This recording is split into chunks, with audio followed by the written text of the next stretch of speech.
നമുക്കിന്നൊരു പപ്പടക്കറി ഉണ്ടാക്കാം. അതിന് എണ്ണ ഒഴിച്ച് കൊടുക്കാം. ആദ്യം നമുക്ക് പപ്പടം വറുത്തെടുക്കാം. നമുക്ക് പപ്പടം ഇട്ട് കൊടുക്കാം.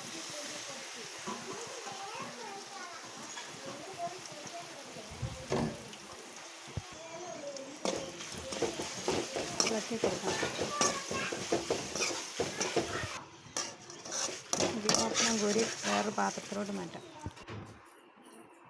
പപ്പടം വറുത്ത എണ്ണയിലോട്ട് കുറച്ച് എണ്ണയും കൂടെ ചേർക്കാം. നമുക്ക് കടുക് ഇട്ട് കൊടുക്കാം.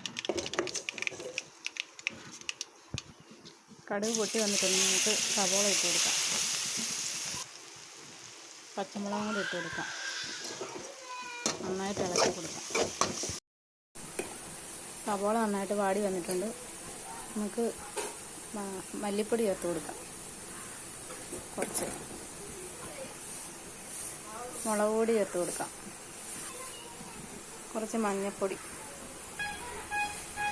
കുറച്ച് മസാലപ്പൊടി, കുറച്ച് വെള്ളം കൂടെ ഒഴിച്ച് നമുക്ക് അടച്ച് വെക്കാം. നമുക്ക് നന്നായിട്ട് ഇളക്കി കൊടുക്കാം.